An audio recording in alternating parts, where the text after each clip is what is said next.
A poor single dad found a billionaire chained in an abandoned building, but when he learned she escaped her own wedding, a shocking family secret threatens to tear apart everything he loves. Will saving her save them both, or destroy the only home he has left? Before we get into the story, comment below where in the world you are watching from today. The rain drummed against the metal roof of the abandoned factory, creating an eerie symphony in the darkness. Ethan Cole pulled his worn jacket tighter around his shoulders, his flashlight beam cutting through the shadows as he searched for anything worth salvaging. The old building groaned under the assault of the storm, but he couldn't go home empty-handed. Not when Lily needed new shoes for school. Just a few more minutes, he muttered to himself, thinking of his 8-year-old daughter safe at home with Mrs. Martinez next door. The guilt of leaving Lily in the evening gnawed at him, but sometimes a father had to do what was necessary to keep food on the table. Lightning flashed through the broken windows, illuminating piles of debris and forgotten machinery. Ethan's experienced eye caught sight of some copper wiring that might fetch a decent price. As he bent to examine it, thunder crashed overhead, and in the following silence, he heard something that made him freeze. A whimper, faint but unmistakably human. Ethan straightened up, his heart pounding. "Hello," he called out, sweeping his flashlight in a wide arc. "Is someone there?" Another sound, this time clearer, a muffled sob coming from deeper within the factory. Ethan hesitated only for a moment before heading toward it. Years of working odd jobs had taught him to trust his instincts, and right now, they were screaming that someone needed help. He picked his way carefully through the debris, his boots crunching on broken glass and rusted metal. The beam of his flashlight revealed graffiti-covered walls and water-damaged ceiling tiles hanging precariously overhead. The crying grew louder as he approached what must have been the factory's main floor. "I'm here to help," he called out, trying to sound as non-threatening as possible. "Where are you?" A sharp gasp echoed through the space, followed by the distinct sound of chains rattling. Ethan's blood ran cold. He rounded a massive concrete pillar and stopped dead in his tracks. There, huddled against the column, was a young woman in what had once been a beautiful white wedding dress. Now the gown was torn and dirty, its delicate lace stained with mud and what looked disturbingly like blood. Heavy chains wrapped around her arms and torso, securing her to the pillar. Her face was marked with bruises, but her eyes, when they met his, held a fierce determination despite her obvious terror. "Oh my God," Ethan breathed, immediately crouching down to her level. "What happened to you? Who did this?" The woman flinched away from his light, and he quickly lowered it. She was shivering, her lips blue from the cold. Up close, he could see she was probably in her late 20s, with elegant features that spoke of refined breeding despite her current state. "Please," she whispered, her voice hoarse. "Please help me." Ethan didn't waste time with more questions. He shrugged off his jacket and draped it over her shoulders, careful not to startle her. "I'm Ethan Cole," he said softly, examining the chains. They were secured with a heavy padlock, but the links themselves looked old and rusty. "I'm going to get you out of here, okay?" She nodded, tears streaming down her face. "Charlotte," she managed to say. "Charlotte Whitmore." The name tickled something in Ethan's memory, but he pushed the thought aside. Right now, all that mattered was helping her. He remembered the crowbar in his backpack, the one he used for pulling apart old furniture and fixtures. "Hold still," he instructed, retrieving the tool. "I'm going to try to break these chains. They look pretty corroded. Might be able to snap them." Charlotte pressed herself against the pillar, trying to give him room to work. The chains rattled with her trembling, and Ethan could see angry red marks where they had rubbed her skin raw through the torn sleeves of her dress. He wedged the crowbar into a rusty link and began to apply pressure. The metal groaned in protest, but held. Adjusting his grip, Ethan threw his weight into it, his muscles straining with the effort. Sweat beaded on his forehead despite the cold. "Almost there," he grunted, feeling the link beginning to give. Charlotte watched him with desperate hope, her fingers clutching the edges of his jacket. The chain suddenly snapped with a sharp crack that echoed through the empty factory. Charlotte gasped as the pressure around her chest eased. Ethan quickly moved to the other sections, breaking link after link until she was free. As the chains fell away, Charlotte slumped forward. Ethan caught her before she could hit the ground, supporting her trembling form. She felt so small and fragile in his arms, nothing like the wealthy heiress he was beginning to suspect she might be. "Can you stand?" he asked gently. Charlotte nodded, though her legs shook as she tried to get her feet under her. The once pristine wedding dress was heavy with rainwater and mud, making it difficult for her to move. Ethan kept a steadying hand on her elbow. "My car's not far," he said, glancing toward the factory entrance. "We need to get you somewhere safe. Get those injuries looked at. Charlotte's fingers suddenly dug into his arm, her eyes wide with fear. Please, she whispered urgently, don't take me to a hospital. They'll find me there. Her voice broke, fresh tears spilling down her cheeks. Ethan looked down at her terrified face, illuminated by his flashlight's beam.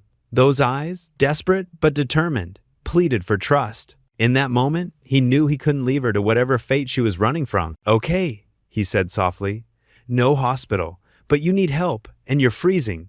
Let me at least get you somewhere warm and dry. Charlotte's grip on his arm loosened slightly, relief flooding her features. She managed a tiny nod, and Ethan carefully began guiding her through the debris-strewn factory floor. The chains clattered to the concrete floor as Ethan helped Charlotte to her feet. She swayed unsteadily, her wedding dress torn and muddied, dark bruises visible on her bare arm. Lightning flashed through the broken factory windows, making her flinch. Easy now, Ethan said softly, supporting her weight. Can you walk? Charlotte nodded weakly, though her legs trembled with each step. Her elaborate hairstyle had come undone, wet strands of hair clinging to her face. Thank you, she whispered, her voice hoarse. I thought no one would find me. They made their way slowly through the factory, Ethan's flashlight guiding their path between rusted machinery and debris. The storm raged outside, wind howling through gaps in the walls. Charlotte stumbled on her torn dress, and Ethan caught her before she could fall. Almost there, he encouraged. My truck's just outside. When they reached the factory entrance, the full force of the storm hit them.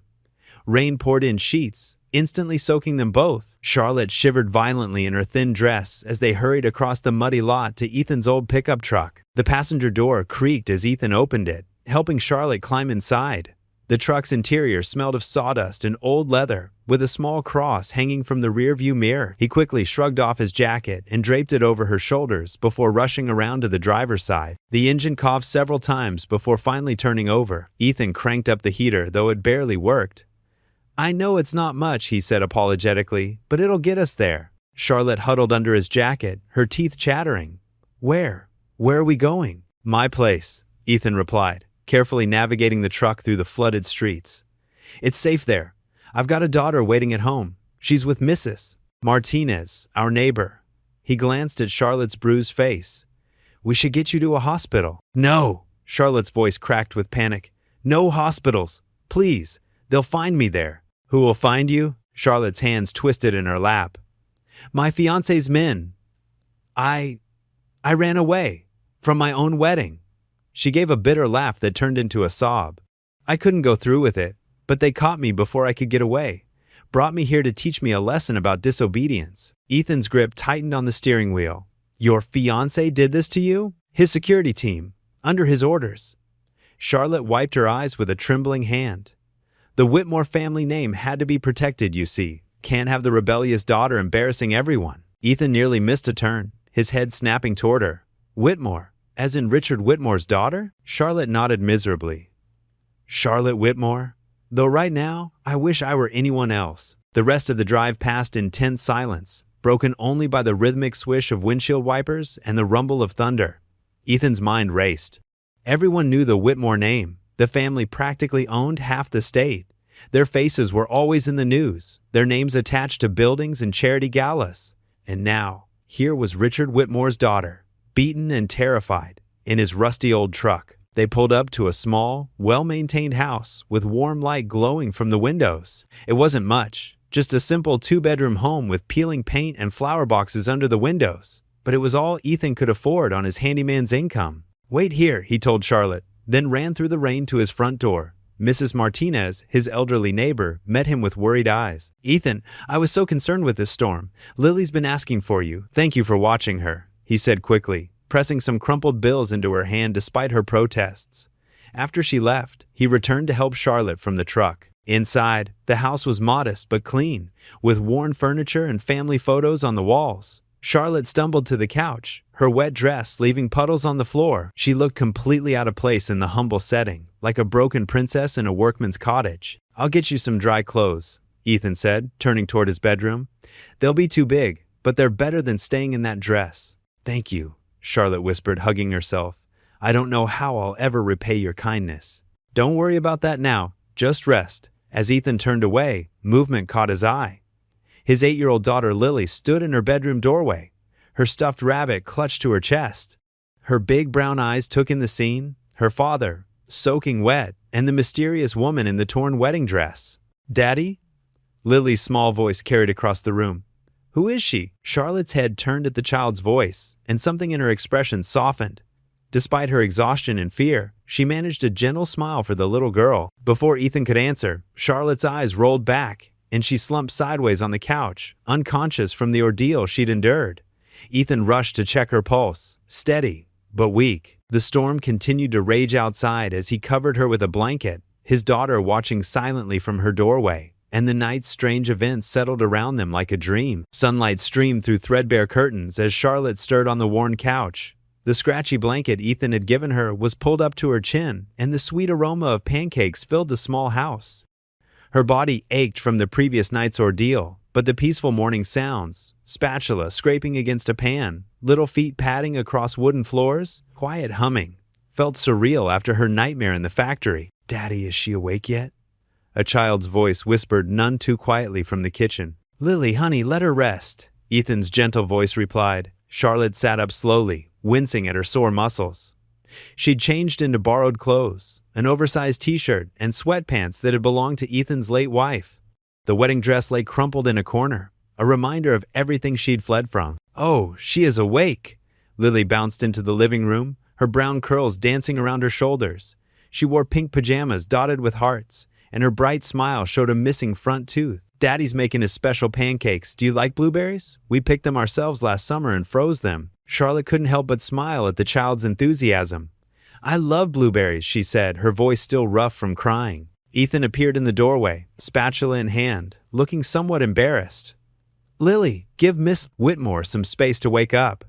He wore faded jeans and a flannel shirt with the sleeves rolled up, his kind eyes showing concern. "How are you feeling?" "Better," Charlotte said softly, "and please, call me Charlotte." Lily edged closer to the couch. "Your pretty dress is all dirty, but Daddy says we can wash it. He's good at fixing things." "Lily," Ethan started, but Charlotte raised her hand. "It's okay," she said. "Actually, I'd love to talk with you both. You've been so kind, and I need to thank you properly." Ethan brought over a plate stacked with steaming blueberry pancakes, setting it on the coffee table. Lily immediately climbed onto the couch beside Charlotte, seemingly unafraid of the stranger in their home. "These smell wonderful," Charlotte said, accepting a fork from Ethan. The first bite melted in her mouth, perfectly fluffy, bursting with sweet berries. "Oh, they taste even better. Daddy makes the best breakfast," Lily declared proudly.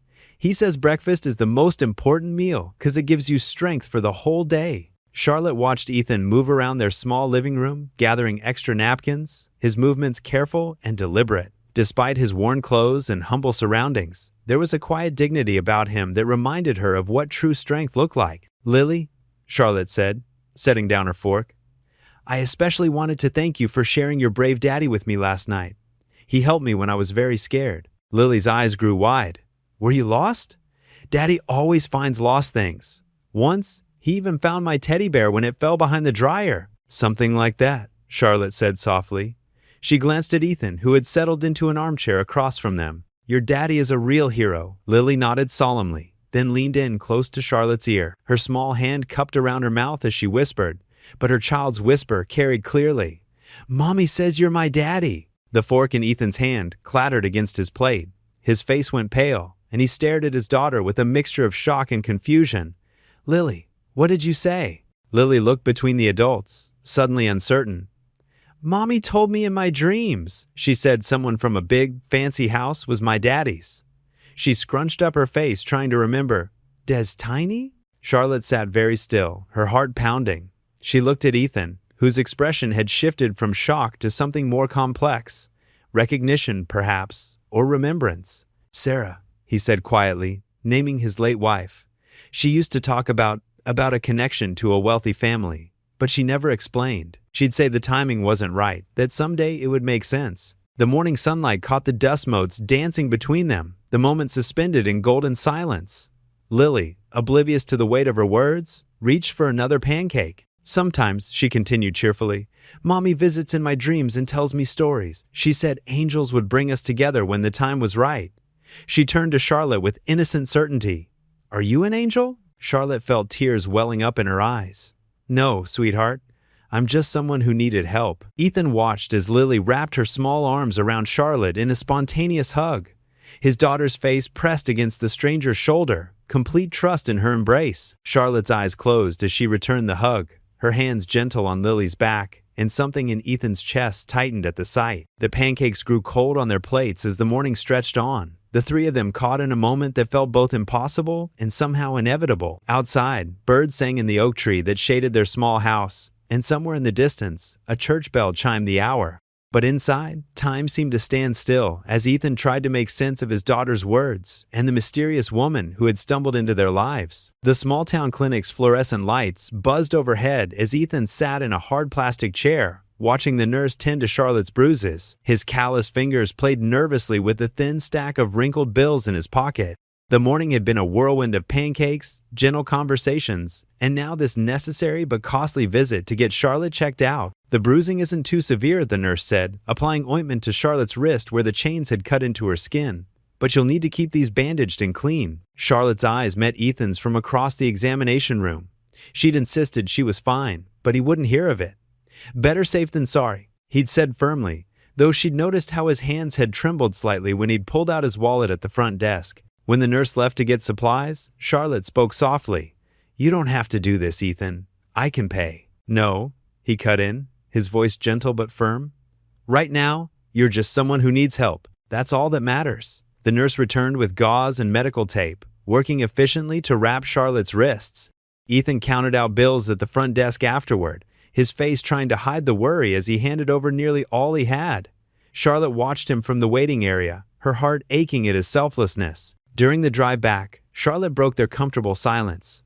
"I used to dream about this, you know." She gestured at the modest town passing by outside the truck's window, the small shops, the community notice board covered in local events, children riding bikes on the sidewalk. "Dream about what?" Ethan adjusted the rearview mirror, his eyes briefly meeting hers. "This. Normal life, simple freedom." She touched her bandaged wrist gently. "My whole life has been about control. What to wear, who to talk to, who to marry. Even my charity work had to be done in secret." Ethan's hands tightened on the steering wheel. "Your family didn't approve of helping others? Father says charity makes people lazy." Charlotte's bitter laugh held years of frustration. "He never understood that I wanted to make a real difference, not just attend fancy fundraisers for tax write-offs." The truck rumbled past the town's small park, where a group of kids played basketball on a cracked court. Ethan seemed lost in thought, his mind drifting to conversations from years ago. "Sarah, my late wife," he began carefully. "She used to mention something about a wealthy family, said they wanted to control her past, keep things quiet." He glanced at Charlotte. "She never gave me details, but sometimes she'd wake up crying, worried they'd find her." Charlotte's breath caught. "What was her maiden name?" "Thompson, but she once told me that might not have been her real name." Ethan's voice grew quieter. "She said she'd changed it when she turned 18, right before she left home." The implications hung heavy in the air between them. Charlotte's mind raced through possibilities, through whispered family secrets and hushed conversations she'd overheard over the years. "The Whitmores have a lot of secrets," she said finally, "and they'll do anything to keep them buried." They drove in thoughtful silence for several blocks, each processing the possibility of a connection they hadn't imagined existed. The sound of Ethan's old truck engine filled the space between them. Charlotte was about to ask more about Sarah when something caught her eye in the side mirror. A black SUV with tinted windows had turned onto their street, moving slower than the regular traffic. Her heart began to race. "Ethan," she whispered, her voice tight with fear. "That vehicle behind us, I think it's Marcus's men." Ethan checked his mirrors calmly, careful not to make any sudden moves. The SUV maintained its distance, but stayed behind them, matching their speed exactly. Charlotte's hands began to shake. "They always drive black Escalades. That's how they found me last time I tried to leave." Her voice cracked with panic. "I can't go back, Ethan. I can't." "Hey," Ethan's steady voice cut through her rising fear. "Look at me, Charlotte." When she met his eyes, he continued, "I won't let them take you. Not now, not ever." The SUV edged closer, its dark presence looming in their mirrors like a shadow from Charlotte's nightmares. Her fingers gripped the door handle until her knuckles turned white, her breath coming in short gasps as memories of the factory threatened to overwhelm her. Ethan kept his speed steady, his exterior calm betraying none of the protective fury building inside him. He'd already failed to protect one woman he cared about. He wouldn't fail again. The weight of his last few dollars in his pocket seemed insignificant now, compared to the weight of Charlotte's trust in him. The black SUV continued its slow pursuit, a predator stalking its prey through the quiet streets of their small town. Charlotte's bandaged wrists seemed to throb with remembered pain as she watched it in the mirror, her newfound freedom feeling suddenly as fragile as morning frost. Thunder cracked overhead as rain pelted the small house's windows. The lights flickered once, twice, then plunged the living room into darkness. Lily's small gasp echoed in the sudden quiet. "It's okay, sweetheart," Ethan's calm voice carried through the darkness. "I know right where the candles are." The scratch of a match broke the darkness, and warm light bloomed as Ethan lit the first candle. He moved with practiced ease, lighting several more candles around the living room. The golden glow cast dancing shadows on the walls, making the modest space feel cozy rather than cramped. Charlotte sat curled up on the worn couch, her borrowed sweater and pants a far cry from her earlier wedding dress. Her bruises ached less now, thanks to the clinic visit, but her mind still raced with worry about the black SUV they'd spotted earlier. "Daddy," Lily spoke up, her voice small but determined. "We should pray. That's what Mommy always said we should do when we're scared." Ethan's movements stilled for a moment, and Charlotte caught the flash of pain that crossed his face before he masked it with a gentle smile. "You're right, Princess. That's exactly what Mommy would say." Lily scrambled off the couch and knelt by the coffee table, her hands clasped together. "Come on, Charlotte, you too." Charlotte hesitated, glancing at Ethan. Prayer wasn't something she was familiar with. The Whitmore family's religion had been money and power, nothing more, but there was something so pure in Lily's invitation that she found herself sliding off the couch to kneel beside the little girl. Ethan joined them, completing their small circle. The candlelight softened his weathered features, and Charlotte noticed how young he really was beneath the worry lines and tired eyes. "Dear God," Lily began, her voice clear and confident. "Thank you for keeping us safe in the storm. Please watch over Daddy and Charlotte and help the lights come back on soon. And thank you for bringing Charlotte to us. She needs a family just like we do." Charlotte felt her throat tighten at the simple words. Beside her, Ethan reached out and squeezed his daughter's shoulder. "Amen," he said softly, and Charlotte whispered it too, surprised by the peace that settled over her like a warm blanket. Thunder rumbled again, but it seemed less threatening now. Ethan got up and gathered blankets from a nearby chest, distributing them among them.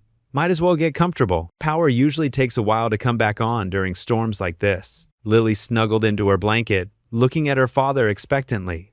"Tell Charlotte about how you fix things for people, Daddy. Like Mrs. Henderson's roof." Ethan settled back against the couch, his smile tired but genuine.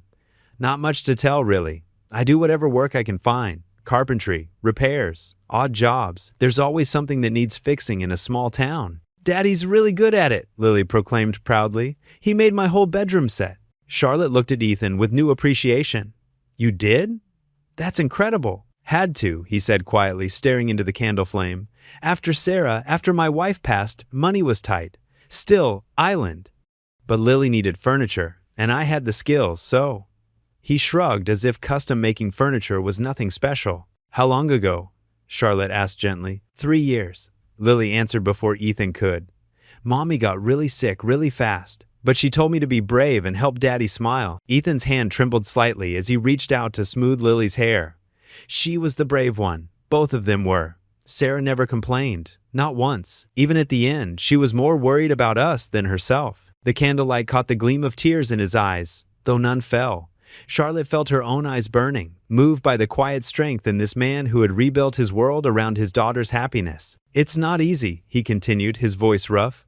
"Working whatever jobs I can find, trying to give Lily everything she needs. Sometimes it feels impossible, but then this little angel here will say something her mother would have said, or smile just like Sarah used to, and somehow we keep going." Lily yawned and crawled into her father's lap, dragging her blanket with her. "We're okay, Daddy. Mommy said God always takes care of us." Charlotte watched as Ethan wrapped his arms around his daughter, holding her close. The simple gesture held such tenderness that it made her heart ache. In all her years in the Whitmore mansion, she'd never witnessed such pure love. The storm continued outside, but inside the candlelit room, time seemed to slow. Lily's eyes grew heavy as Ethan hummed an old lullaby. Charlotte found herself drifting too, lulled by the peaceful atmosphere and emotional exhaustion of the day. "Here," Ethan whispered. Carefully shifting Lily so she could lie on the couch, he tucked the blanket around her, then handed Charlotte another blanket from the chest. "You should try to rest too. It's been a long day." Charlotte accepted the blanket gratefully, settling into the armchair. Ethan took his place on the floor near Lily, protective even in rest. The candles burned low, casting soft shadows across their faces. As sleep began to claim her, Charlotte looked at father and daughter through heavy-lidded eyes. In less than 24 hours, these two strangers had shown her more kindness and love than she'd known in years.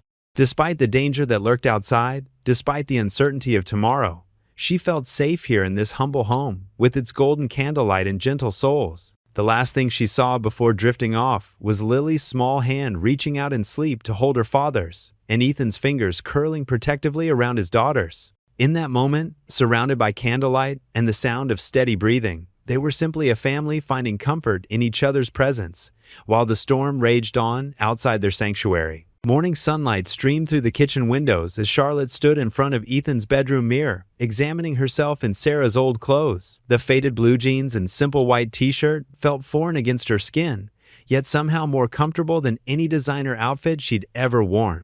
She'd pulled her dark hair into a messy ponytail, and without makeup, she looked nothing like the polished heiress from magazine covers. "You sure about this?" Ethan asked from the doorway, his voice tinged with concern. "Maybe we should lay low for a few more days." Charlotte turned to face him, determination in her eyes. "I can't hide forever. Besides, I want to help with groceries. It's the least I can do after everything you've done for me." Lily bounced excitedly by her father's side, wearing her favorite rainbow backpack. "Can Charlotte come with us to the store, Daddy, please?" Ethan ran a hand through his disheveled hair. "All right, but we need to be careful. Mrs. Peterson next door already agreed to watch you, sweetheart." "But Daddy," Lily started to protest. "No buts. Remember what we talked about? Sometimes being safe means doing things we don't like." Charlotte's heart squeezed at their interaction. The love between father and daughter was so natural, so different from her own cold upbringing. They drove into town in Ethan's old pickup truck, the engine coughing as they pulled into Wilson's General Store's parking lot. The small town of Cedar Grove was nothing like the bustling city Charlotte knew. Here, wooden storefronts lined the main street, and people walked unhurried along cracked sidewalks. Inside Wilson's, Charlotte marveled at the simple pleasure of pushing a shopping cart. She'd never done her own grocery shopping before. Servants had always handled such tasks. The fluorescent lights buzzed overhead as she followed Ethan through the aisles. "What do you usually cook?" she asked, picking up a can of soup to examine the label. Ethan chuckled. "Nothing fancy. Lots of pasta, sandwiches, whatever stretches the budget." "Let me help with." "No," he cut her off gently. "You're not touching your accounts. That's how they'll track you." An elderly woman approached them, her curious eyes fixed on Charlotte. "Ethan Cole, aren't you going to introduce your friend?" Charlotte's heart raced, but Ethan remained calm. "Mrs. Wilson, this is Sarah's cousin, Carol. She's visiting for a few days." "Oh, how lovely," Mrs. Wilson beamed. "We don't get many visitors in Cedar Grove. You must join us for church on Sunday." As they continued shopping, more townspeople stopped to chat. Each interaction made Charlotte's pulse quicken, but she found herself warming to their genuine friendliness. No one was trying to curry favor or secure business deals. They simply wanted to welcome a stranger. Near the checkout counter, a small TV mounted on the wall played the local news. Charlotte was reaching for a candy bar when she heard her own name. Charlotte Whitmore, daughter of business mogul Richard Whitmore, disappeared 3 days ago from her own wedding ceremony. The Whitmore family is offering a substantial reward for information leading to her safe return. The candy bar slipped from her fingers. On screen, her engagement photos smiled back at her perfectly coiffed hair, designer dress, vacant eyes. Several shoppers turned to stare at the TV, then at her. Mrs. Wilson gasped. "Oh, my word!" Ethan grabbed Charlotte's arm, abandoning their cart. "We need to go. Now." But it was too late. Whispers rippled through the store as recognition dawned on faces. Charlotte's disguise wasn't enough to hide her distinctive features, now that people knew what to look for. "That's her!" someone shouted. "That's the missing heiress!" Phones appeared in hands. Cameras pointed their way. Charlotte's carefully constructed normalcy shattered like glass. Ethan pulled her through the gathering crowd, shielding her with his body. Outside, more people were stopping on the sidewalk, pointing and staring. The simple trip to the store had become a nightmare. They barely made it to the truck when the first news van screeched into the parking lot. Charlotte ducked down in the passenger seat as Ethan started the engine. Her hands trembled as she realized what this meant. Her brief taste of freedom was over. She'd endangered not just herself, but Ethan and Lily too. "I'm so sorry," she whispered as they sped away, tears blurring her vision. "I should have listened, should have stayed hidden." Ethan's knuckles were white on the steering wheel. "This isn't your fault, but everything's different now. They know where you are." Through the rearview mirror, Charlotte watched more news vans turning onto Main Street. Her father's men wouldn't be far behind. The simple life she'd glimpsed, grocery shopping, friendly conversations, the warmth of Ethan's small family was slipping away like water through her fingers. Her identity was exposed. The quiet town of Cedar Grove would soon be swarming with reporters, private investigators, and worse, the men who had chained her in that factory. The conflict had shifted from a simple rescue to something far more dangerous. Survival. Ethan's hands trembled slightly as he turned each lock on the front door. Click, click, click. The sound echoed through the quiet house like tiny gunshots. He double-checked the windows, pulling the curtains tight against the growing darkness outside. The news report from the store kept playing in his mind. Charlotte's face plastered across the screen, that massive reward hanging over their heads like a sword. "You don't have to protect me," Charlotte said softly from behind him. She stood in the middle of his modest living room, still wearing Sarah's old clothes, looking both out of place and somehow perfectly at home. "I can leave. I don't want to put you and Lily in danger." Ethan shook his head, his jaw set firm. "No, they'd find you in minutes out there alone." "I won't go back," Charlotte declared, her voice stronger now. "That house, that life, it's not a home. It's a prison. My father's perfect little puppet, engaged to a monster who thinks he can break my spirit." She hugged herself, fighting back tears.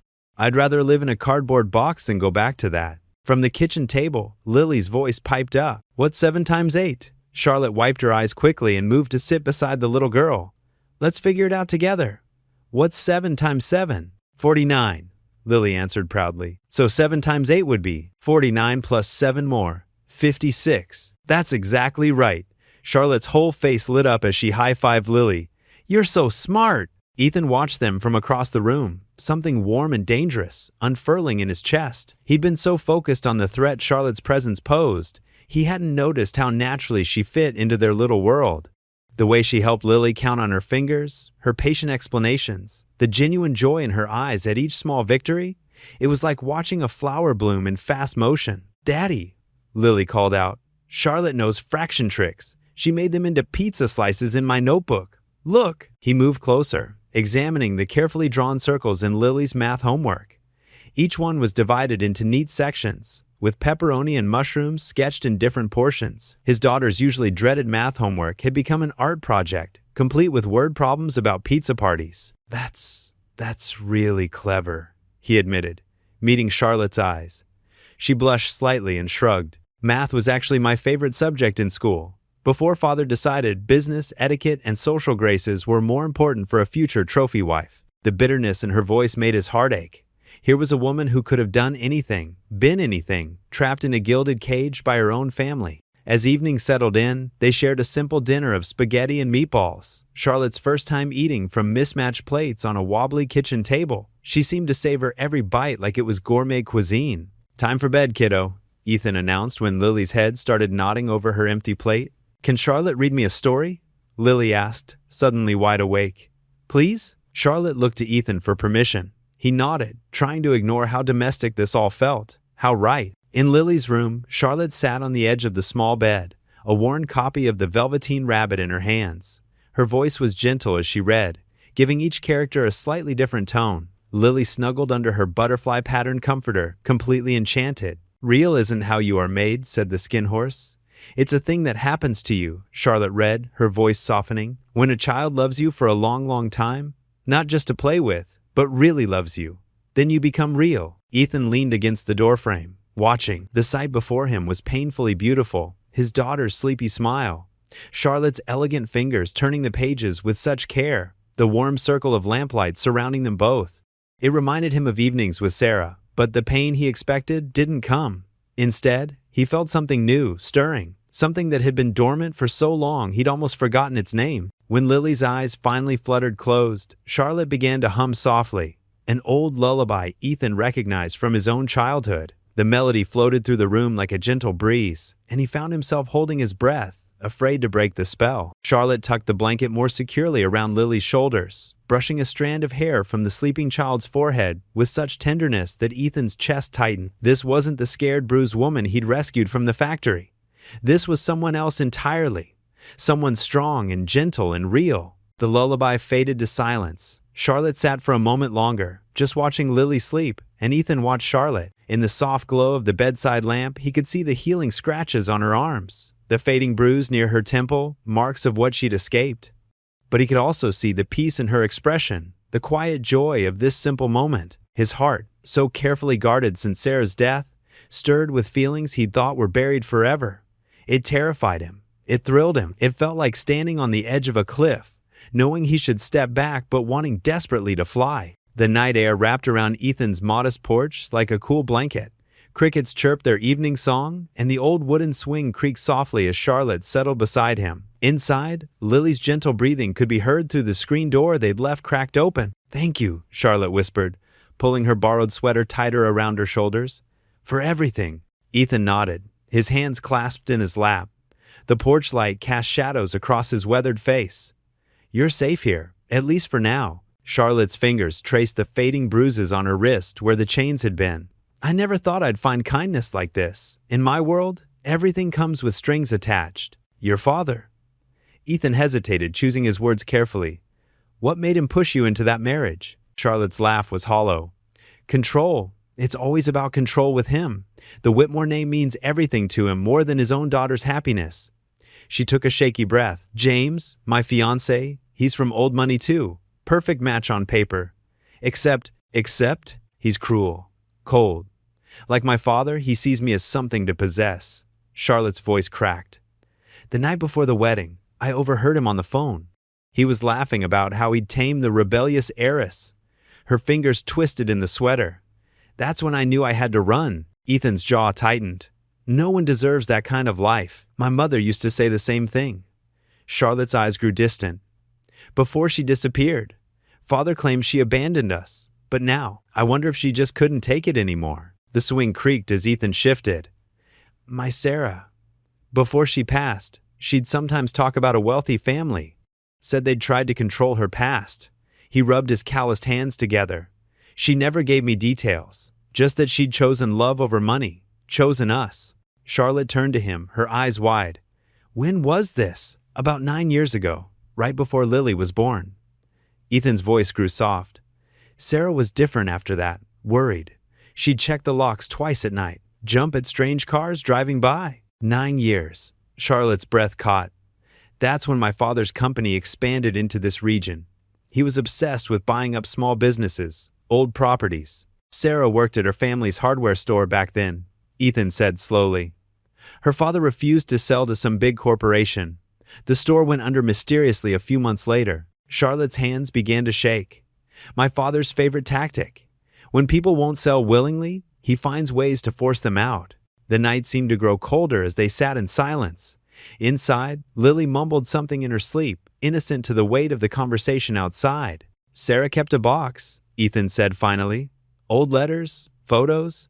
She made me promise never to open it unless something happened to her." His voice roughened. "When she got sick, she tried to tell me something about it, but she was too weak by then." Charlotte hugged herself tighter. "My mother left a letter too.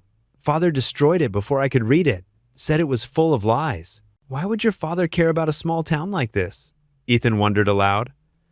"About Sarah's family?" Charlotte's face paled in the dim light. Unless what? Unless Sarah knew something that could hurt him." Charlotte's voice trembled. "My father. He doesn't just destroy businesses, Ethan. He destroys people who stand in his way." The old swing fell still. Somewhere in the distance, a dog barked, breaking the heavy silence. "You think—" Ethan's throat felt dry. "You think your family had something to do with Sarah?" Charlotte couldn't stop shaking now. "The timing, the pattern. It fits how my father operates." She pressed her hands to her mouth. "Oh God, what if?" A floorboard creaked inside the house, and they both jumped. But it was just Lily turning over in her sleep, her soft snores resuming moments later. Ethan leaned forward, elbows on his knees, staring out into the darkness. The pieces were there, scattered like the broken glass he'd found Charlotte among, cutting deep with their sharp edges of truth. Sarah deserved better, he whispered. She deserved to see Lily grow up. Charlotte touched his arm gently. And you deserve to know the truth. The truth. Such a simple word for something so complicated. Ethan looked at Charlotte, seeing not the billionaire's daughter, but someone as trapped by the Whitmore legacy as his wife might have been. Do you really think your father? He couldn't finish the question. Charlotte's silence was answer enough. The night wrapped tighter around them, full of questions neither was ready to answer. The old church bell rang through the crisp Sunday morning air as Ethan's truck pulled into the gravel parking lot. Charlotte smoothed down the simple blue dress she'd borrowed, her hands trembling slightly. She wasn't used to anything this modest or this real. Don't worry, Lily chirped from the back seat, reaching forward to pat Charlotte's shoulder. Everyone here is super nice. Right, Daddy? Ethan nodded, but his eyes scanned the gathering crowd with concern.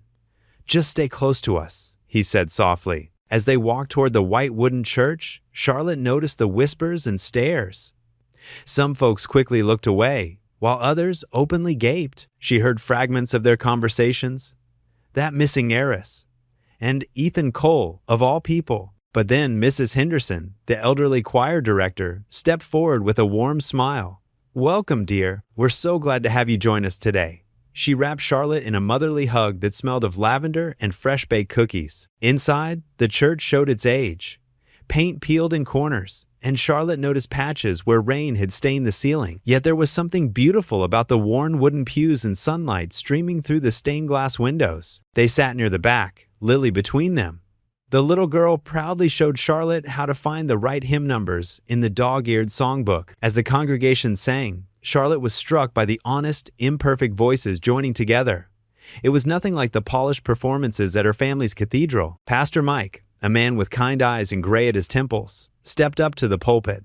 His sermon was simple but powerful, speaking about finding courage to face life's storms. Sometimes, he said, his voice carrying to every corner, God leads us to freedom through unexpected paths, and often the very things that seem like obstacles become our greatest blessings. Charlotte felt tears well up in her eyes. Lily slipped her small hand into Charlotte's and squeezed. On her other side, she could feel Ethan's steady presence, strong and reassuring. After the service, people gathered in the fellowship hall for coffee and donuts. To Charlotte's surprise, most of the initial whispers turned to genuine welcomes. Mrs. Peterson brought her a cup of coffee, made exactly how she liked it, something Lily must have told her. Mr. Jenkins, the town handyman, shared stories about how Ethan had helped him repair the church's steps last winter. As they talked, Charlotte noticed water spots on the ceiling tiles. Pastor Mike caught her looking up and sighed. The roof's been giving us trouble, he admitted. We've been saving for repairs, but at this rate, he shrugged, trying to stay cheerful. The Lord will provide. Later, as they walked to the truck, Charlotte touched Ethan's arm. I want to help, she said quietly. Charlotte. Ethan's face showed concern. Please, I can arrange it anonymously through a charity foundation I work with. No one would know it came from me. Her eyes pleaded with him. This community has shown me such kindness. Let me do this one thing. Ethan looked at her for a long moment, then at the church, with its weathered cross reaching toward the sky. It would mean a lot to everyone here, he finally said. Then it's settled, Lily declared, making them both laugh. That evening, they worked together in Ethan's small kitchen. Charlotte had insisted on cooking, though she'd never made anything more complicated than toast before.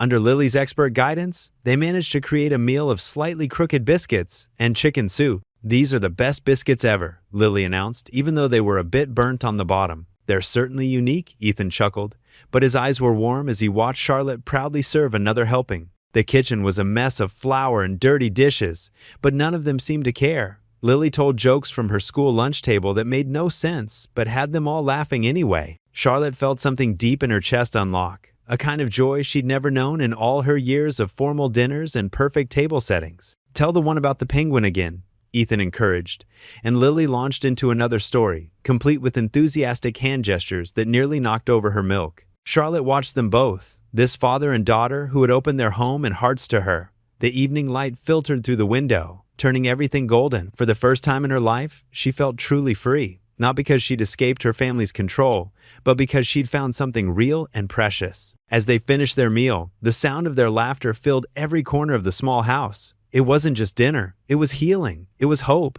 It was the sound of a family finding its way back to joy. Word spread through town like wildfire about the mysterious donation to fix the church roof. Miss Peterson, the church secretary, could hardly contain her excitement as she shared the news with everyone who would listen. The amount wasn't just enough for repairs. It would cover a complete renovation of the aging building. Ethan watched from his workshop as Charlotte sat at his worn kitchen table, carefully writing out plans for a fundraising event. Her long hair was tied back in a simple ponytail, and she wore one of his old flannel shirts over her borrowed dress.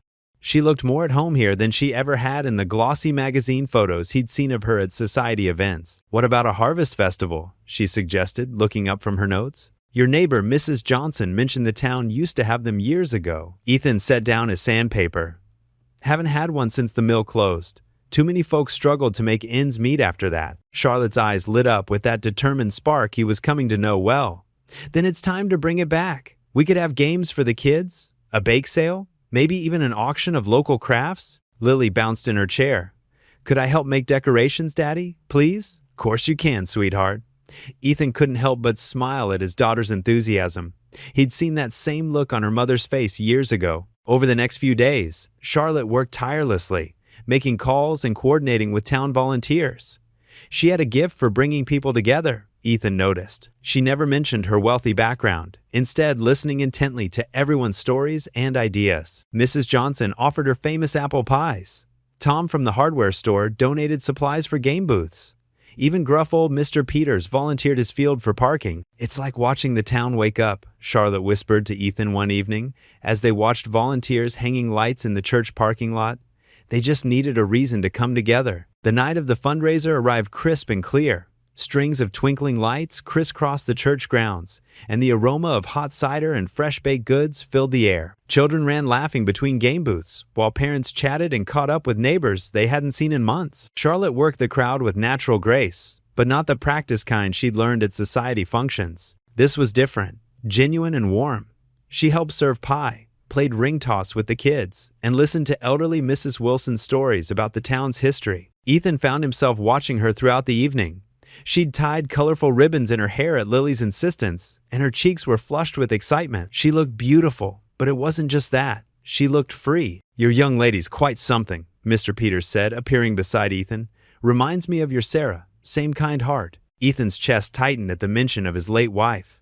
"She's not my—" he started to protest, but Mr. Peters just chuckled and walked away. As the evening wound down, someone started playing old love songs on a portable speaker.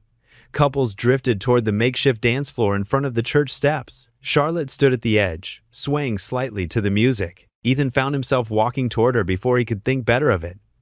"Would you like to dance?" She looked surprised, then pleased. "I'd love to." He took her hand, trying to ignore how perfectly it fit in his. They moved slowly to the music, careful to leave proper space between them. But as the song continued, Charlotte gradually relaxed, resting her head against his shoulder. "Thank you," she whispered. "For what?" "For showing me what real life feels like, what it means to help people just because you can, not for recognition or power." She lifted her head to look at him.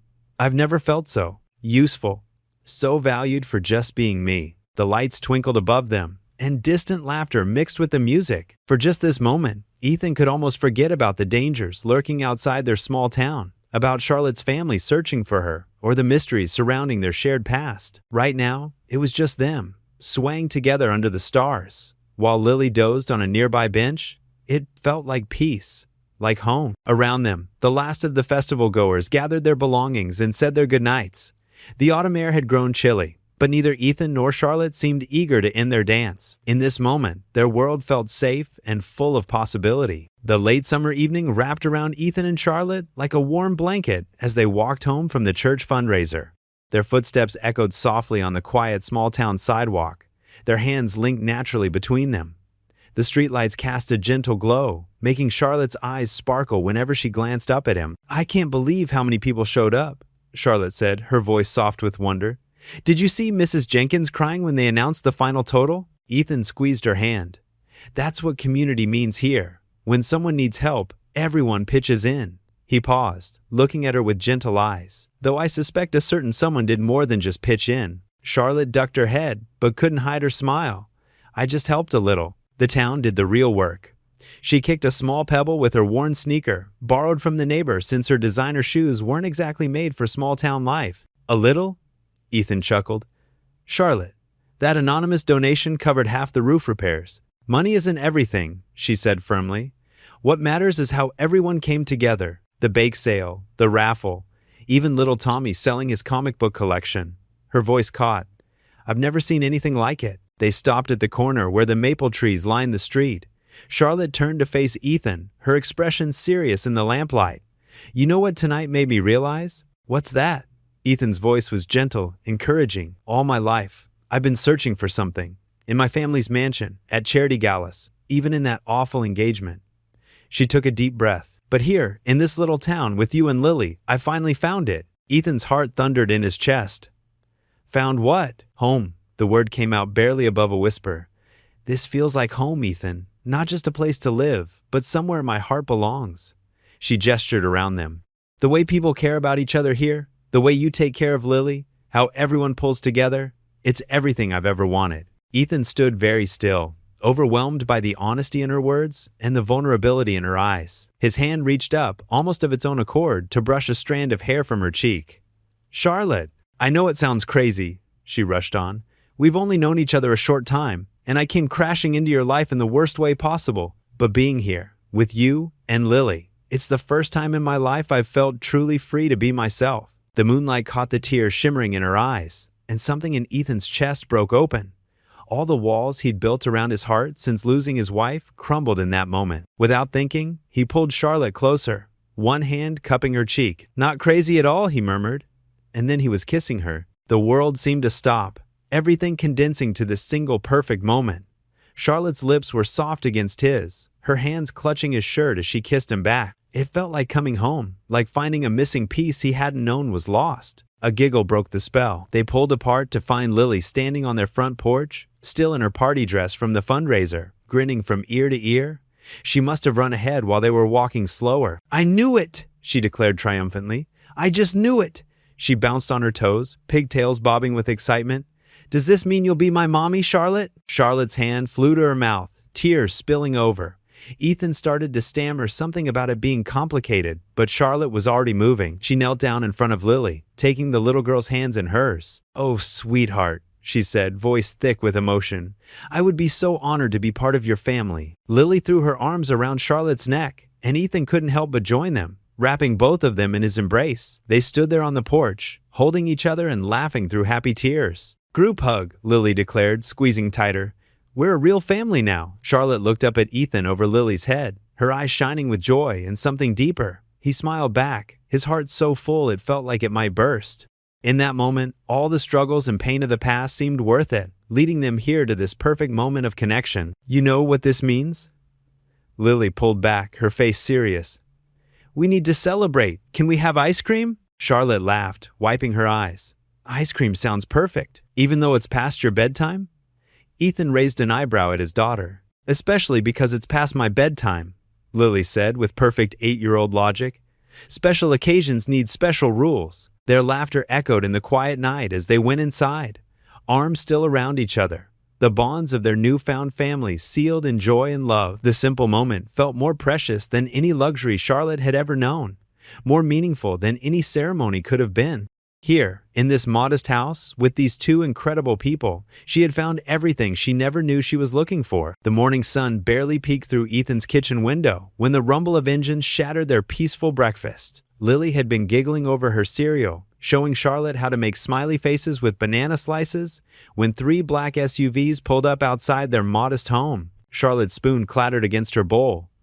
No, she whispered, her face draining of color. They found us. Before Ethan could react, heavy footsteps thundered up his front porch. The door burst open with a crash that made Lily scream. Police officers flooded in, followed by men in expensive suits wielding briefcases like weapons. Charlotte Whitmore, one of the suits announced. Your father sent us to bring you home. 2 officers grabbed Ethan's arms, roughly spinning him around. The cold bite of handcuffs clicked around his wrists as Lily's terrified shriek pierced the air. Daddy, no, please don't hurt my daddy. Ethan Cole, an officer recited. You're under arrest for kidnapping Charlotte Whitmore and extortion of the Whitmore family. That's a lie. Charlotte tried to push through the wall of suits, but they held her back. He saved me. My fiancé's men had me chained up. Miss Whitmore, one of the lawyers cut in smoothly. Your father understands you've been through a traumatic experience. Mr. Cole here clearly took advantage of your vulnerable state. Ethan struggled to turn toward Lily, who was sobbing in the corner. Please, my daughter, she needs me. She doesn't have anyone else. A woman in a severe business suit stepped forward, clutching a tablet. Child Protective Services has been notified. Given the severity of your alleged crimes, Mr. Cole, we'll need to evaluate your fitness as a parent. No! Lily ran toward Ethan, but an officer caught her around the waist.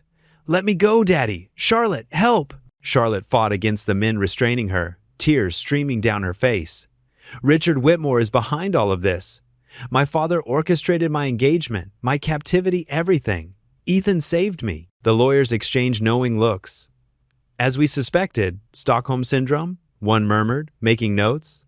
Her father warned us she might defend her captor. They began dragging Charlotte toward the door. She twisted in their grip, her designer clothes from her old life now rumpled and tear-stained.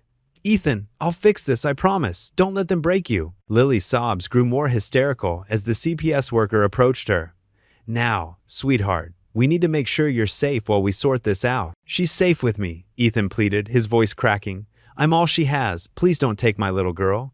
But the officers were already pushing him toward the door. Through the window, he could see neighbors gathering on their porches, watching with shocked expressions as the scene unfolded. Mrs. Peterson, who had always watched Lily after school, covered her mouth in horror. Mr. Jenkins, who had praised Ethan's work at the church fundraiser just yesterday, now shook his head in disappointment. They shoved Ethan into the back of a police car.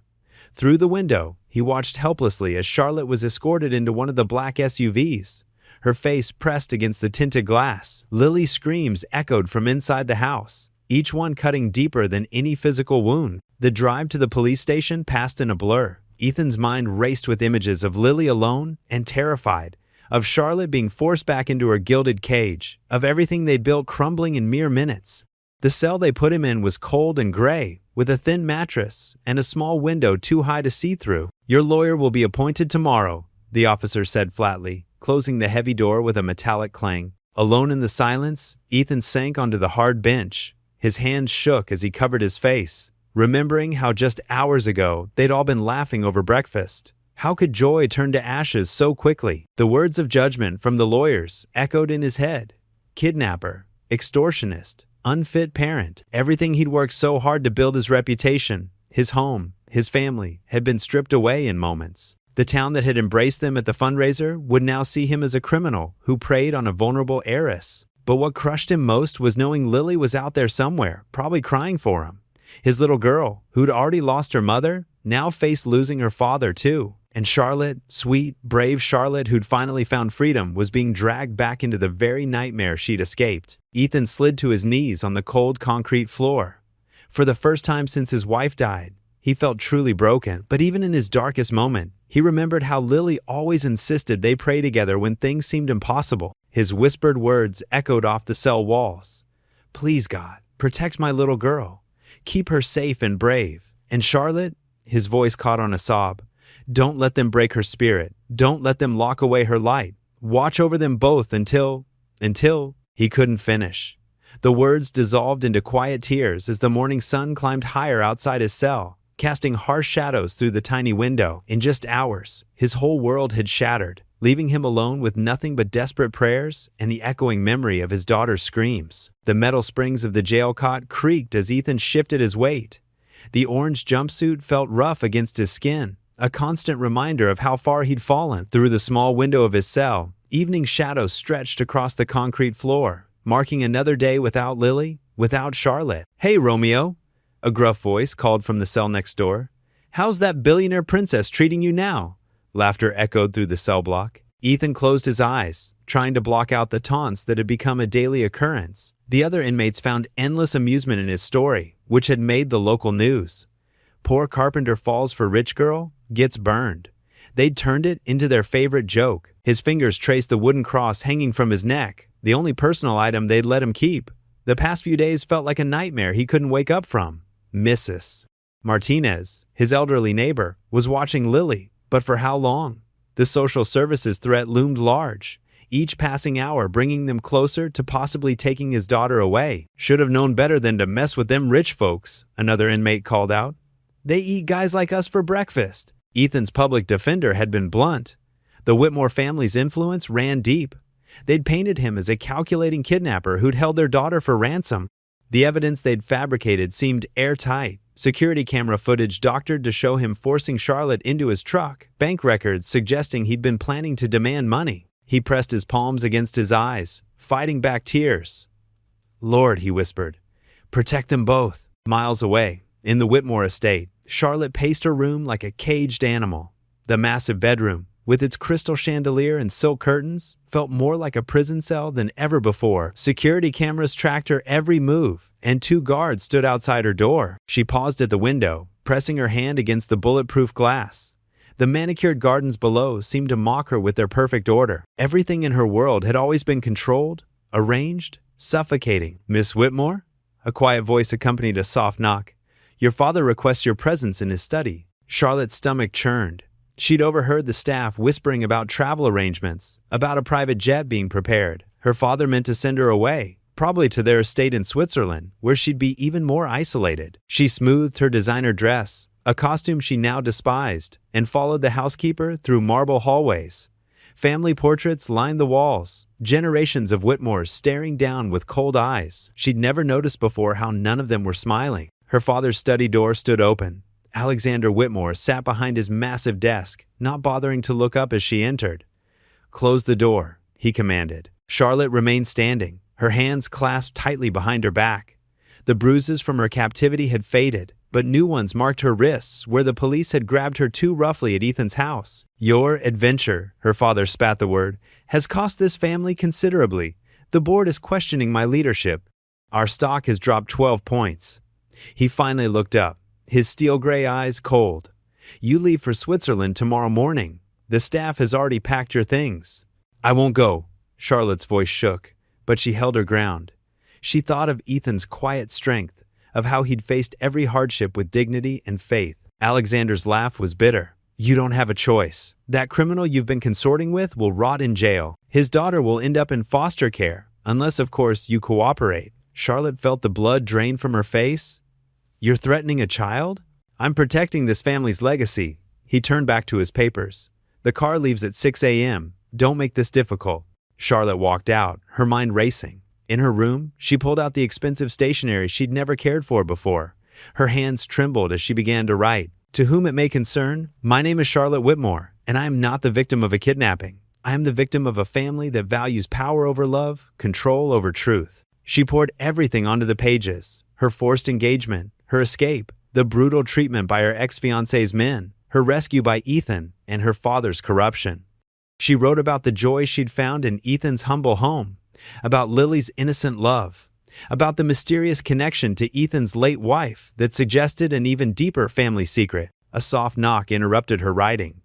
Maria, her favorite maid, entered with fresh towels. The older woman had been sneaking her extra food and kind words since her return. "Maria," Charlotte whispered, quickly folding the letters. "I need your help. Can you get these to the press? To every major newspaper?" Maria glanced nervously at the security camera in the corner, then pretended to adjust Charlotte's pillows. "The kitchen delivery door," she murmured. "No cameras.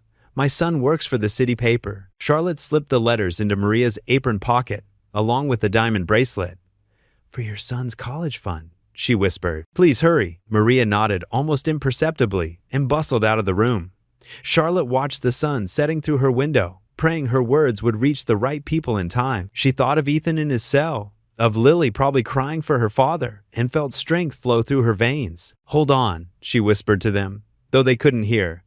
"Just hold on a little longer." The harsh fluorescent lights of the county jail flickered as Deputy Marshal approached Ethan's cell, keys jingling in his hand. "Cole, pack up. You're being released." Ethan looked up from his cot, dark circles under his eyes from sleepless nights. "What?" "It's all over the news," the deputy said, swinging the cell door open. "That Whitmore woman, she wrote some letter. Changed everything." Ethan's heart pounded as he followed the deputy down the corridor. Other inmates pressed against their bars, some whistling, others calling out crude remarks. In the processing room, a small TV mounted in the corner caught his attention. The screen showed aerial footage of the sprawling Whitmore estate, now surrounded by news vans and reporters. "Sign here," the clerk said, sliding release papers across the desk. Ethan's hands trembled as he scribbled his signature. They returned his worn jeans, flannel shirt, and the simple silver cross necklace Lily had given him last Father's Day. Outside the jail, the afternoon sun felt strange on his face. His old truck sat in the parking lot where it had been left days ago. A sticky note on the windshield read, "Keys at front desk, Mrs. Henderson." His elderly neighbor had kept an eye on both his truck and Lily while he was locked up. Ethan climbed into the driver's seat, his body heavy with exhaustion.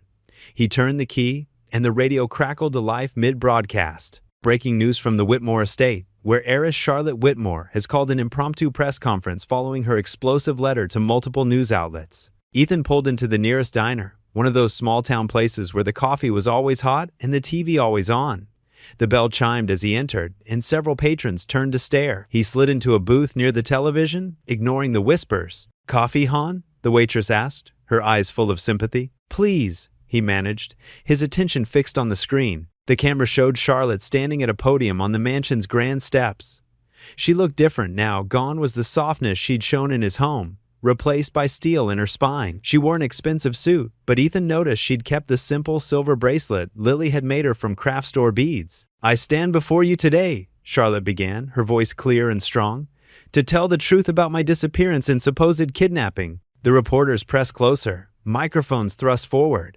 Behind Charlotte, Ethan could see Richard Whitmore's face turning purple with rage, held back by his security team. "I was not kidnapped," Charlotte continued. "I fled my own wedding to escape a man who saw me as property, not a person. When I refused to play my part in their business, merger disguised as a marriage, my fiancé's men taught me a lesson by chaining me in an abandoned factory." Gasps rippled through the crowd. In the diner, conversation stopped as everyone turned to watch. "Ethan Cole did not kidnap me. He saved me."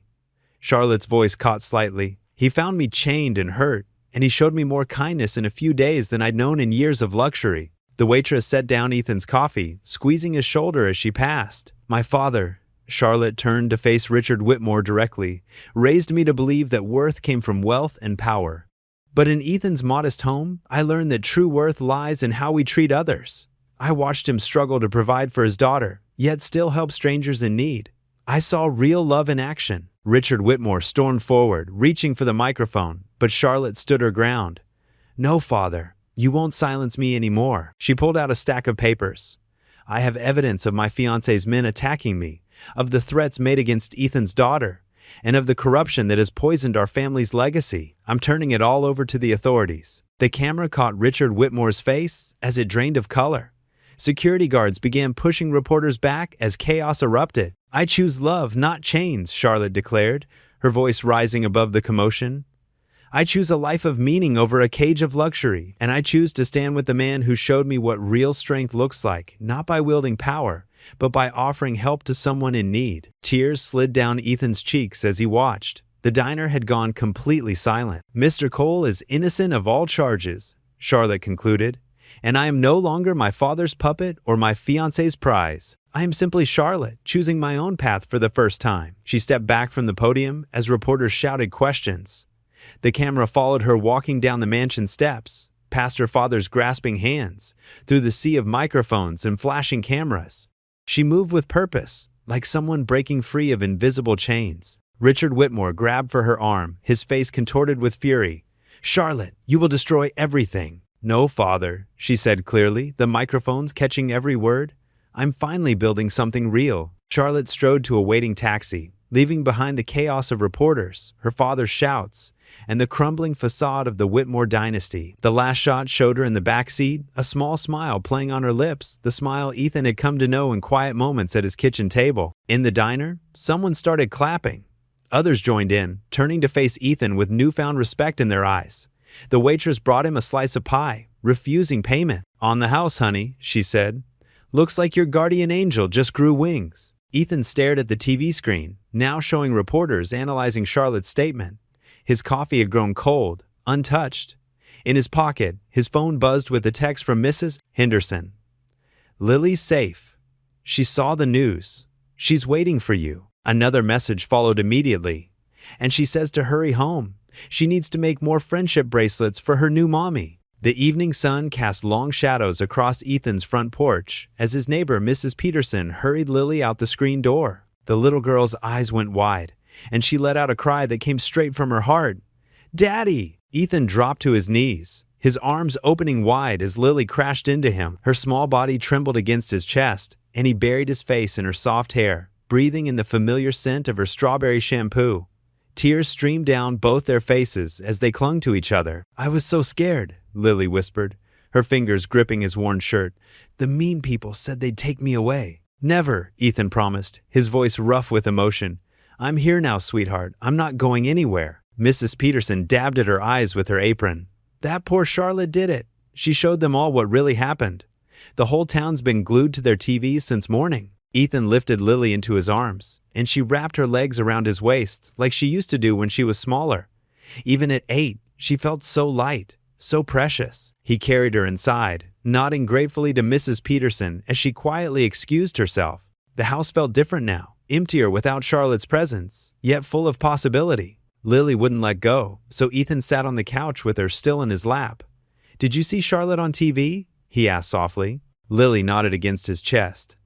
"She looked like a princess, Daddy, but sad. She told everyone you were her hero, just like you're my hero." A commotion outside drew their attention. Cars were pulling up along their quiet street, and voices filled the air. Ethan's heart jumped when he recognized Pastor Mike's booming voice calling his name. "Ethan, come on out, son. There's someone here to see you." Lily scrambled off his lap, tugging his hand. "Hurry, Daddy!" They stepped onto the porch, and Ethan's breath caught in his throat. The entire neighborhood seemed to have gathered on his front lawn. Old Mr.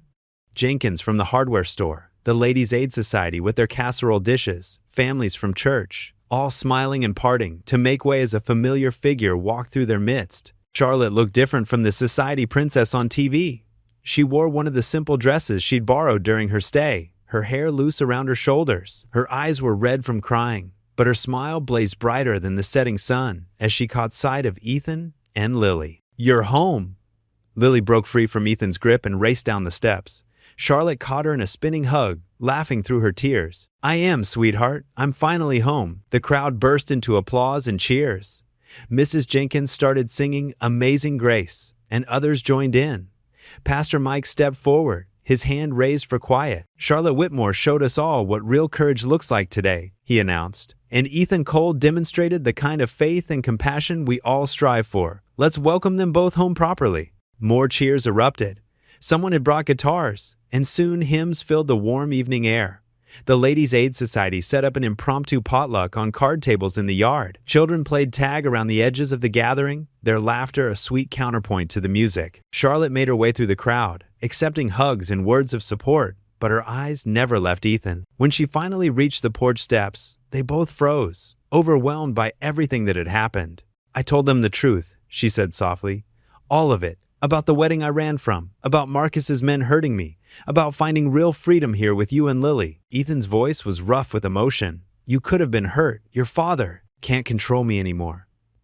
Charlotte's chin lifted with the same quiet determination he'd first seen in the abandoned factory. "The press is investigating everything now. Marcus's violence, Daddy's business dealings, all of it. They can't hide in the shadows anymore." Lily tugged at both their hands. "Does this mean you're staying? Forever?" Charlotte knelt down to Lily's level, the way she had that first morning over pancakes. "If that's okay with you and your dad, yes, this is where I belong. With us?" Lily's voice held such hope it made Ethan's heart ache. "With you," Charlotte confirmed.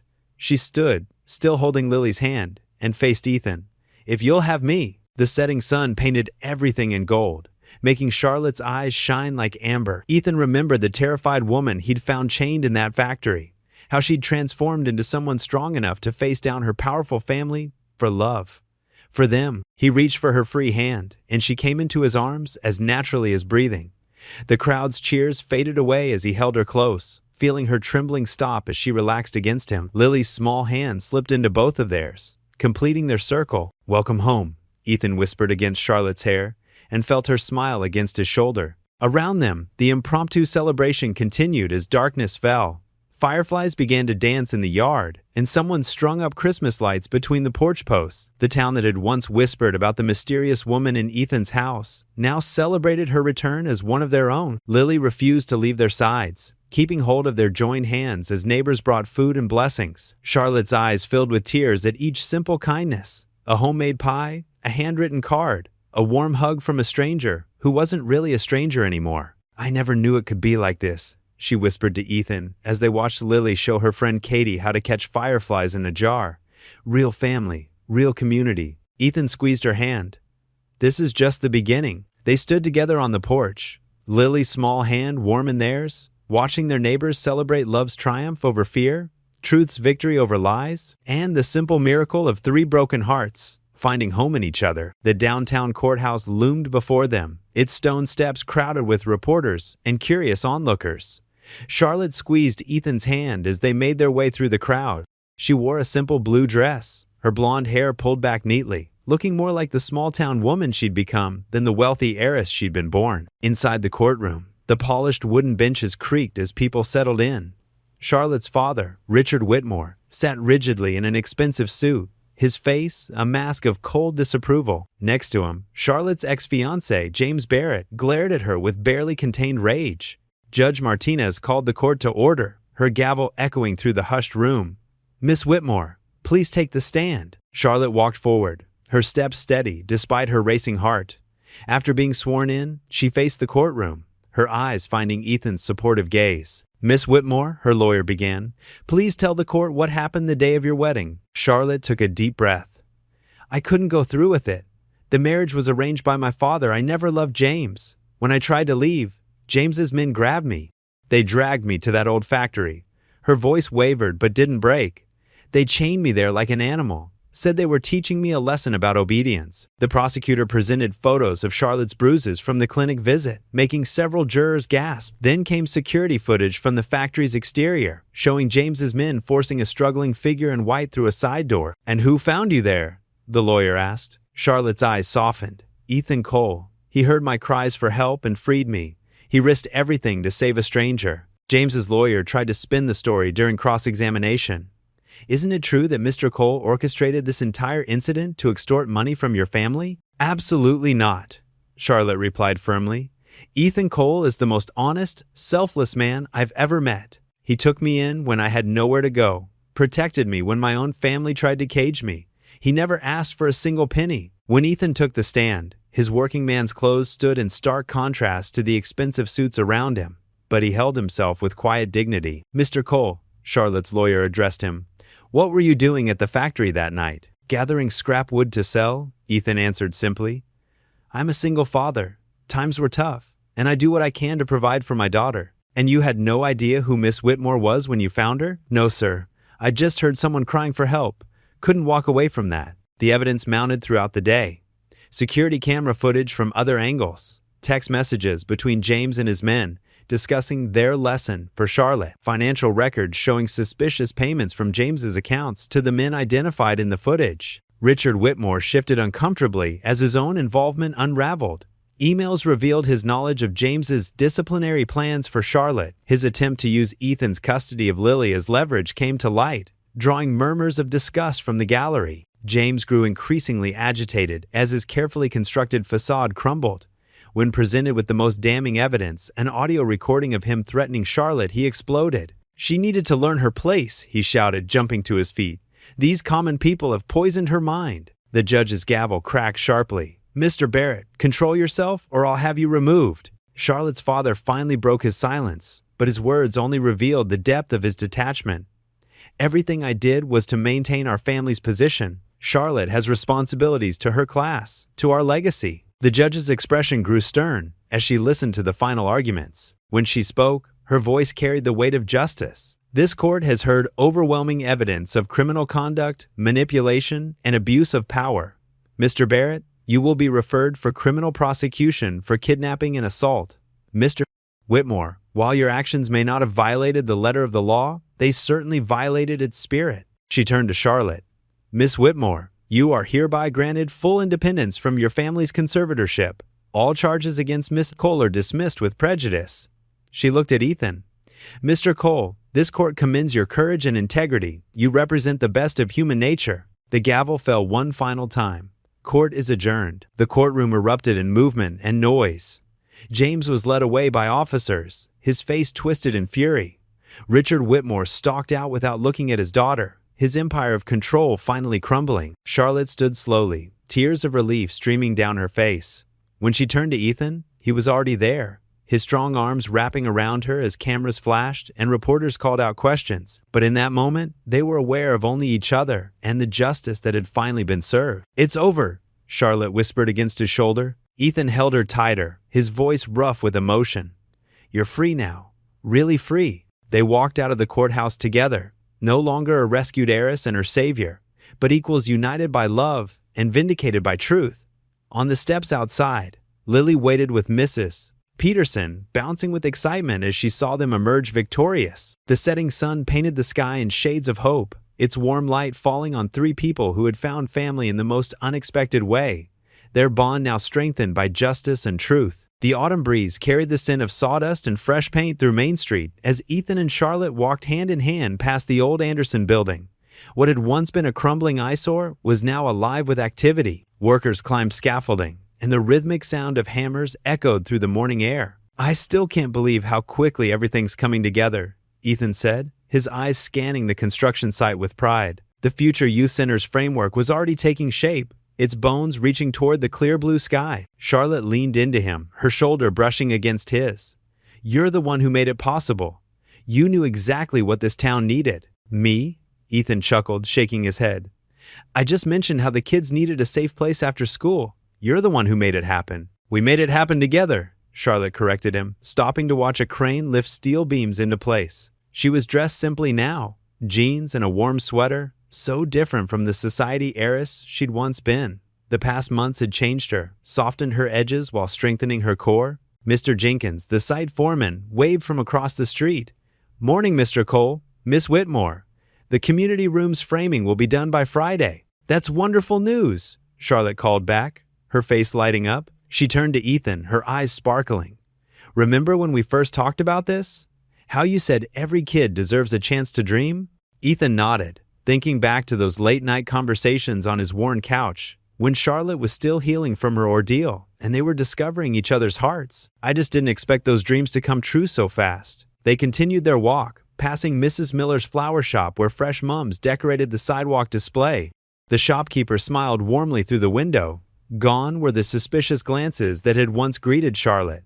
She was one of them now, proven by actions rather than words. "I've been thinking," Charlotte said, slowing her pace. "The old library building on Cedar Street? It would make a perfect training center for single parents trying to get back into the workforce." Ethan squeezed her hand. "Always planning the next project, aren't you? Is that a bad thing?" She looked up at him, suddenly uncertain. "No," he said softly. "It's one of the things I love most about you, how you see possibilities everywhere." They stopped at the corner cafe, where Mike, the owner, was setting out the daily specials. The bell chimed as they stepped inside, and the warm aroma of coffee enveloped them. "The usual?" Mike asked, already reaching for 2 mugs. "Please." Ethan nodded, leading Charlotte to their favorite corner table, the one where they'd first started sketching out plans for the youth center on napkins. As they settled into their seats, Charlotte pulled out her tablet, opening a folder of community proposals. "I've been talking to some local business owners. They're willing to offer apprenticeships once the training center opens." Ethan watched her as she spoke, her hands moving animatedly. The wealthy woman who'd once been chained in an abandoned factory was gone, replaced by someone who wielded her resources like tools of healing rather than weapons of power. "You know," he said, interrupting her mid-sentence, "I think it's time we talked about making this partnership permanent." Charlotte's hands stilled on the tablet. "What do you mean?" Ethan reached across the table, taking both her hands in his. I love watching you light up when you talk about helping others. I love how Lily runs to you with every scraped knee and homework question. I love that you see the best in people, even after everything you've been through." Tears welled in Charlotte's eyes as understanding dawned. "Ethan, I'm not offering you a mansion or a fancy life," he continued, his voice rough with emotion. "Just a simple house filled with love, a partner who'll support your dreams, and a little girl who already thinks you hang the moon. That's all I've ever wanted," Charlotte whispered, squeezing his hands. The cafe door burst open, and Lily rushed in, her backpack bouncing and her hands full of wildflowers. "Daddy, Charlotte, look what we picked at school!" She skidded to a stop at their table, her eyes wide as she noticed their linked hands and Charlotte's tears. "Why are you crying? Are you sad?" Charlotte laughed, pulling Lily into a tight hug. "No, sweetie. These are happy tears. Your daddy just asked me to marry him." Lily's mouth dropped open. "Really?" She looked between them, bouncing on her toes. "Did you say yes? Please say yes." "Well," Charlotte pretended to think about it, making Lily squirm. "I suppose I could get used to being called Mom." Lily's squeal of delight echoed through the cafe. "Now I really have a mommy and daddy." She threw her arms around both of them, scattering wildflowers across the table. Golden sunlight painted the sky in warm hues as crowds gathered around the newly renovated youth center. Paper lanterns swayed gently in the evening breeze, strung between newly planted maple trees that lined the entrance. The old Anderson building, once a symbol of the town's decline, now stood proud with fresh paint and gleaming windows. Lily bounced on her toes near the ribbon stretched across the entrance, her blue dress matching the flowers tucked into her hair. "Daddy, look how many people came!" she exclaimed, tugging at Ethan's sleeve. He adjusted his tie, borrowed from Pastor Mike, and smiled at his daughter's excitement. Charlotte stood beside them, radiant in a simple sundress, her hand steady in Ethan's. Gone were the designer clothes and carefully curated image of the billionaire's daughter. Here, she was simply Charlotte, beloved by the town that had become her true home. Mayor Thompson stepped up to the microphone, set up on the front steps. "Friends and neighbors," she began, her voice carrying across the gathered crowd. "Tonight we celebrate more than just a building. We celebrate the power of community, of second chances, and of love that transforms lives." Ethan felt Charlotte's hand squeeze his as the mayor continued. "Most of you know the story. This project began with a stranger seeking shelter in our town. But Charlotte Whitmore isn't a stranger anymore. She's family. And along with Ethan Cole, who's shown us what true integrity looks like, they've given our children a future full of hope." The crowd applauded, and Lily waved to her friends from school who were gathered near the front. Several of them held signs that read "Thank you" in bright childish letters. When it was Ethan's turn to speak, he cleared his throat, looking out at the familiar faces. These were the same people who'd watched him struggle after losing his wife, who'd slipped extra groceries into his bag at the store when money was tight, who'd helped watch Lily when he worked late. "A few months ago," he began, his voice rough with emotion, "I was scrounging for scrap wood in an abandoned factory. I thought that was all I deserved. Leftovers and abandoned things." He paused, looking down at Charlotte and Lily. "But God had other plans. He showed me that sometimes our greatest blessings come disguised as our biggest challenges." Murmurs of agreement rippled through the crowd. Mrs. Peterson, who'd watched Lily countless times, wiped tears from her eyes. "This center," Ethan continued, gesturing to the building behind him, "isn't just about giving our kids a place to play. It's about showing them that broken things can be made beautiful again. That love can rebuild what time and hardship tear down." Charlotte stepped forward next, her presence drawing all eyes. The townspeople had watched her transformation from a frightened runaway to a woman who radiated quiet strength and purpose. "When I first came here," she said, her voice clear and steady, "I thought I knew what family meant. I thought it was about names and bloodlines and social standing." She smiled at old Mr. Jenkins, who taught her how to make his famous apple pie, and at Sarah from the diner who'd given her her first job waiting tables. "But you showed me that real family is built on love, acceptance, and the courage to start over." Lily couldn't contain herself any longer. She darted forward to the microphone, standing on tiptoes to reach it. "And now I have the best family ever," she announced, causing laughter and applause to ripple through the crowd. The ribbon-cutting ceremony was simple but meaningful. Ethan, Charlotte, and Lily held the giant scissors together, their hands overlapping as they cut through the red ribbon. Cheers erupted as the doors opened, revealing the bright, welcoming space inside. Children rushed in first, exclaiming over the art room with its wall of windows, the library filled with new books, and the game room equipped with everything from chess sets to ping-pong tables.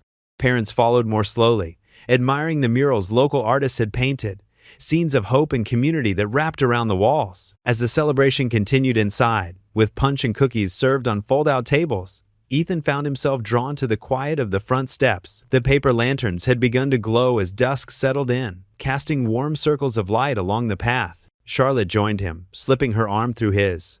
"Penny for your thoughts?" she asked softly, Just thinking about that night in the factory, he replied. How scared I was of getting involved, of letting anyone new into our lives. And now, look at us, she said, watching through the windows as Lily showed her friends how to play foosball.